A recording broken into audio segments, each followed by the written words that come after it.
Alhamdulillahirabbil alamin. Allahumma shalli ala sayyidina Muhammad.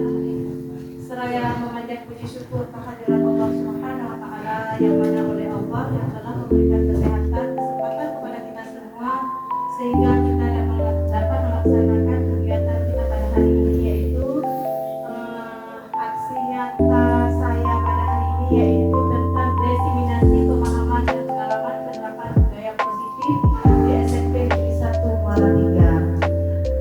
Shalawat beriringan salam sama-sama kita amankan kemampuan yang besar Muhammad Sallallahu Alaihi Wasallam, yang mana oleh beliau yang telah membawa kita dari alam jahiliyah ke alam Islamiah dan dari alam tak berilmu pengetahuan ke alam pengetahuan sebagaimana yang kita rasakan pada kelas sekarang ini.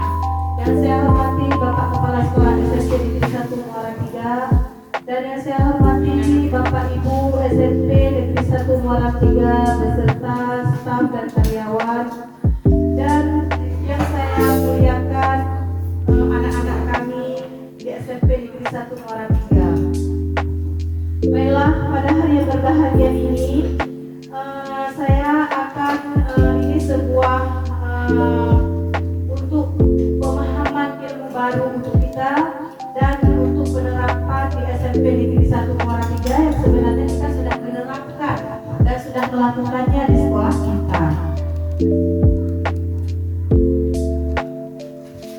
Konsep dasar budaya positif yaitu perubahan paradigma belajar, yaitu yang pertama ada keyakinan kelas, adanya posisi kontrol restitusi, ada modifikasi perilaku, kebutuhan dasar, disiplin positif, dan segitiga restitusi. Perubahan paradigma belajar.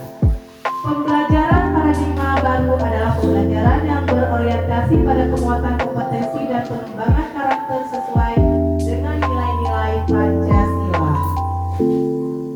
Prinsip pembelajaran paradigma baru. Pembelajaran dirancang dengan mempertimbangkan tahap perkembangan dan tingkat pencapaian peserta didik saat ini sesuai kebutuhan belajar serta mencerminkan karakteristik dan perkembangan yang beragam sehingga pembelajaran menjadi bermakna dan menyenangkan.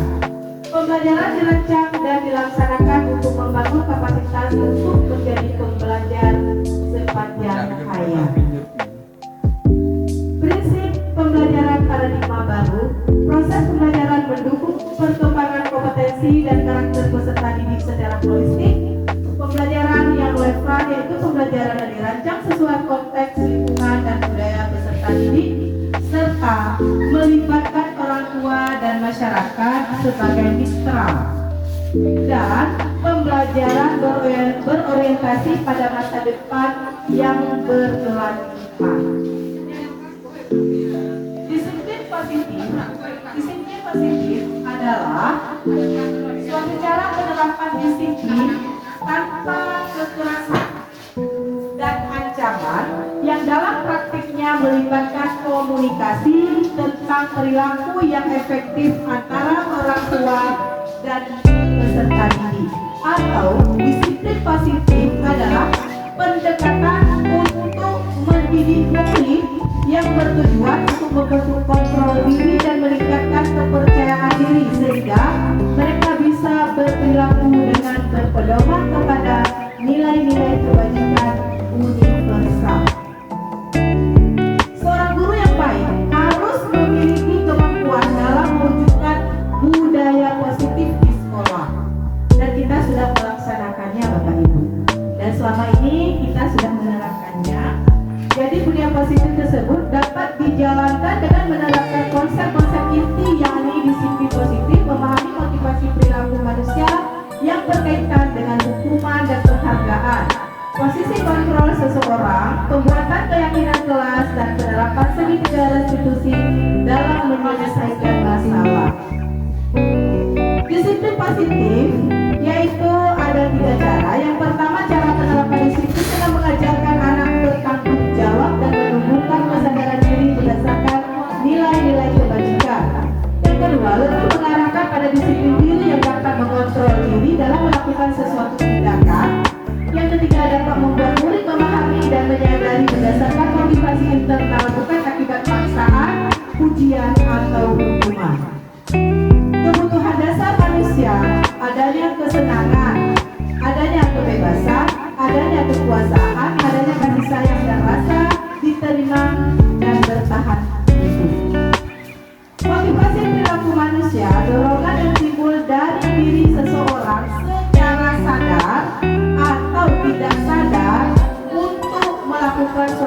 dilaksanakan dengan tujuan tertentu. Motivasi perilaku manusia yang pertama untuk menghindari ketidaknyamanan, yang kedua untuk mendapatkan imbalan atau penghargaan dari orang lain, yang ketiga untuk menjadi orang yang mereka inginkan dan menghargai diri sendiri dengan nilai-nilai yang mereka percaya. Ini adalah posisi kontrol seseorang.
penebalan benda atau peristiwa yang diinginkan. Kemudian konsep disiplin identitas sukses mencakup dua tindakan, yaitu konsekuensi dan restitusi. Yang dimaksud dengan konsekuensi adalah bentuk pengendalian perilaku seseorang yang membutuhkan proses stimulus respon, sedangkan restitusi adalah proses menciptakan kondisi bagi murid untuk memperbaiki kesalahan sehingga mereka bisa kembali pada kelompoknya dengan karakter yang lebih kuat. Murid kita melakukan sesuatu tindakan indisipliner tersebut bisa saja karena kebutuhan dasar mereka belum terpenuhi, sehingga mereka berusaha mencari cara agar bisa terpenuhi. Kebutuhan tersebut dibagi menjadi 5, yaitu bertahan hidup, kasih sayang, dan rasa diterima, penguasaan, kebebasan, dan kesenangan. Diperlukan satu nilai yang membantu mereka menjadi murid yang berbudaya positif. Dalam hal ini adalah keyakinan kelas, yaitu nilai-nilai kebajikan universal yang disepakati oleh guru dan murid secara tersirat dan tersurat dalam kelas sebagai acuan dalam berperilaku terhadap diri sendiri dan orang lain dalam lingkungan tersebut. Budaya positif juga bisa diwujudkan dengan memiliki posisi kontrol terbaik sebagai seorang guru dalam merespon tindakan indisipliner murid. Dalam hal ini, posisi manajer dianggap sebagai posisi kontrol yang terbaik dan ideal untuk diterapkan. Pada posisi manajer, guru tidak berperan sebagai pengatur perilaku muridnya, melainkan guru sebagai pembimbing murid agar bisa mengatur dirinya menjadi pribadi dengan karakter yang lebih kuat lagi.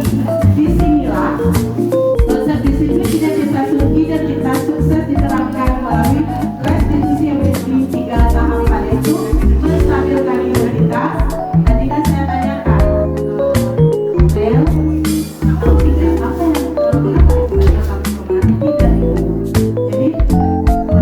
jadi orang ada tidak kemarin ada dilakukan ke sekolah ini namanya menstabilkan identitas. Sesudah itu validasi tindakan yang salah.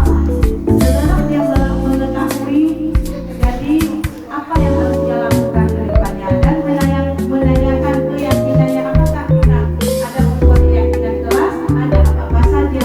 Jadi bagaimana tindakan kamu Orel nantinya ketika kamu tidak ada sekolah, apa yang harus kamu lakukan? Itu dilakukan dan saya harus bangun lebih cepat. Jadi Bapak Ibu, terima kasih. Inilah dari saya sebagai calon guru sekolah, bergerak dan menggerakkan. Lebih dan kurang saya minta maaf. Assalamualaikum.